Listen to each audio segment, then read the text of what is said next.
Hello friends, आज पढ़िबा आमे दशम श्रेणीर जीवविज्ञानर तृतीय अध्याय परिवहन और संचालन। एही अध्यायर प्रश्नावली देखिबा। तो देख, प्रश्नावलीर 2 नंबर क्वेश्चन रही रक्तवाहिनी कौन और शिरा धमनी मध्य पार्थक्य उल्लेख कर। तो प्रथमे आमे जानिबा रक्तवाहिनी काहाकु कुहाजे। शरीरर रक्त संचालन पाई रहिथिबा नली गुड़ी को कुहाजे रक्तवाहिनी। एही रक्तवाहिनीर लंब प्रायतः 96,000 रु 1,60,000 किलोमीटर पर्यंत एही नली लंबी थाई और आम देह सारा बिछी होइकी रही थे। तो जो रक्तवाहिनी नली गुड़िक रहिला से ही नली गुड़िक शरीर जो परिवहन संस्था रही ताहार एक मुहा रास्ता परी अटे। ता मध्य दे आम शरीर प्रत्येक अंश को से रक्त संचालन करिथाई। तो यही जो रक्तवाहिनी गुड़िक रहिले ताहा मुख्यतः 3 प्रकारर। से गुड़िक कौन कौन ना धमनी, शिरा और रक्त कैशिक। यह तो जानिले आमे रक्तवाहिनी विषय रे। तापरे आमे जानिबा शिरा और धमनी मध्य पार्थक्य। प्रथमे देख शिरा। शिरा कौन होते? यही शिरा रक्तवाहिनी द्वारा शरीरर समस्त अंशरू आम शरीरर समस्त अंशरू रक्त संगृहित होइकी शिरा मध्य को प्रवेश करिथे और शिरा मध्य जितेबले प्रवेश कला ताहापरे शिरा मध्य दे प्रवाहित होइकी से हृदपिंड आड़ को आसी थाए। तो रक्त कौन है? शिरा मध्य दे हृदपिंड को आसिला। यह गला शिरार काम।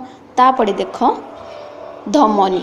धमनी द्वारा कौन है ना हृदपिंड रे जो शिरा मध्य हृदपिंड को रक्त आसिला तो हृदपिंड रे रक्त रहिला। सही समय रे हृदपिंड रे थिबा जो रक्त र संकोचन रक्त रहिला और हृदपिंड र संकोचन जनित जो चाप ताहा फल रे कौन होए ना जो धमनी और रक्त कैशिक मध्य देई रक्त प्रवाहित होइकी शरीर प्रत्येक कोष निकटरे पहुँची।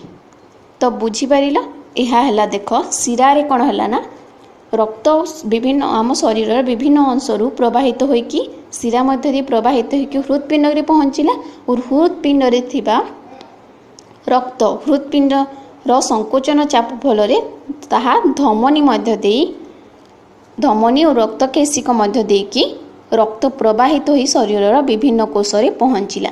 तो शिरा रे माध्यम रे हृदपिंड को रक्त पशिला और धमनी बाट देकी हृदपिंड रु रक्त बाहरी आसिला। यह होची मेन पॉइंट। तापरे देख नेक्स्ट पॉइंट। शिरा रे एक विशेष धरणर कपाटिका रही थाई।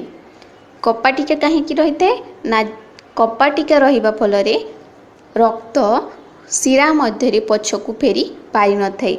तो शिरा माध्यम आम शरीर विभिन्न अंशरू रक्त संगृहित होइकी शिरा मध्य को प्रवेश कला परे ताहा हृदपिंड को आसी थाए। तो हृदपिंड रे जेतेबेले रक्त रहिला और शिरा मध्य रे तो शिरा मध्य रे एक धरणर कपाटिका रही थे जहाँ फल रे कि रक्त आसिला परे आ पुणी पछकू फेरी न थाए। किंतु धमनी रे सही भली एक कपाटिका न थाए।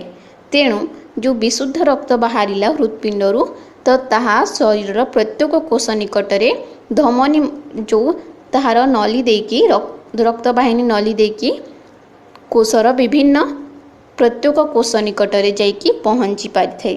तो यह है सेकेंड पॉइंट। तापर देख third number point. Third number point रे लिखिबो शिरा रे रक्तचाप कम रही थाए किंतु धमनी रे रक्तचाप अधिक होई थाए। 4 नंबर पॉइंट है यह माने शिरा जो रही ताहा पतला परदा भली रही थे और कम फिक्सेबल रही थे कम सक्रिय धरणर होइथे। किंतु धमनी जो रही धमनीर जो नलीर मोटापा रही थे ताहा मोटा होइथे कहा अपेक्षा ना शिरा अपेक्षा ओ यह अधिक फिक्सेबल होइथे ओ अधिक सक्रिय होइथे।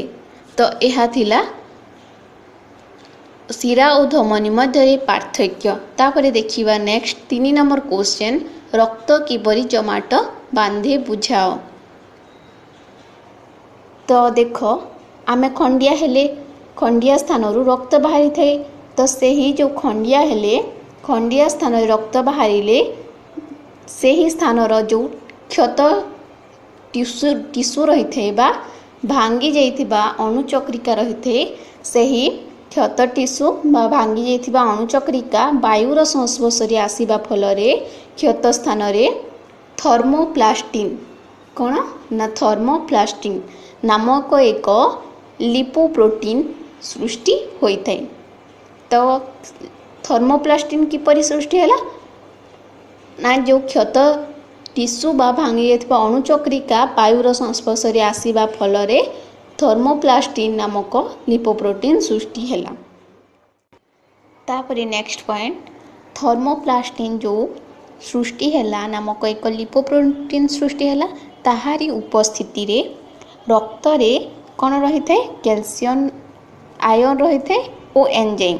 तो यही कैल्शियम आयन रो उपस्थिति रे प्लाज्मा रे थिबा प्रोटीन प्लाज्मा रे को प्रोटीन रही थे प्रोथ्रोम्बिन।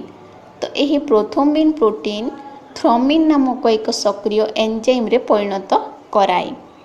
तो प्रथमे देख यह प्रथम इक्वेशन टाइप रो तो प्रोथ्रोम्बिन रहिला एक प्लाज्मा रे थिबा प्रोटीन अटे से ही प्रोथ्रोम्बिन रक्त रे थिबा कैल्शियम आयन Ca++ और एंजाइम उपस्थिति रे से थ्रोम्बिन रे परिणत कला।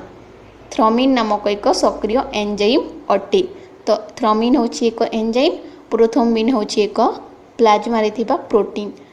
तो ये कहार माध्यम रे कहार उपस्थिति रे थ्रोम्बिन रे परिणत हैला ना रक्त रे थिबा कैल्शियम आयन उपस्थिति रे से थ्रोम्बिन रे परिणत हैला। तापरे देख जो प्रोथ्रोम्बिन कैल्शियम आयन द्वारा थ्रोम्बिन रे परिणत हैला तो थ्रोम्बिन रो प्रभाव रे फाइब्रिनोजेन कौन हैला ना फाइब्रिन गोटे कौन ना एक गोटे होची प्लाज्मा प्रोटीन अटे। तो यही फाइब्रिन रे परिणत हैला।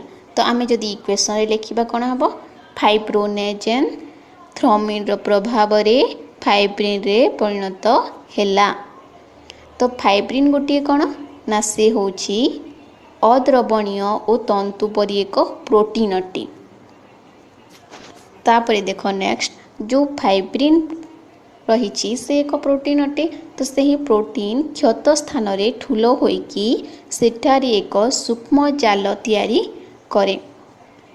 अद्रवणीय अटे और तंतुपरी प्रोटीन अटे तेणु से ठूल होइकी एक सूक्ष्म जाल तैयारी करिला और सही जाल रे रक्त कणिका और अणुचक्रिका छंदी हेबा द्वारा खंडिया स्थान उपर एक पतला आस्तरण सृष्टि हैला। पतला आस्तरण सृष्टि हेबा फल कौन हेबो जो क्षत स्थान रही क्षत स्थान जो रक्त बाहरी थाए ताहा बाहरी पारिबो नाही ताहा ढांकी देला जो पतला परदा आस्तरण। तो सेथि पई रक्तस्राव बंद होई जिवो।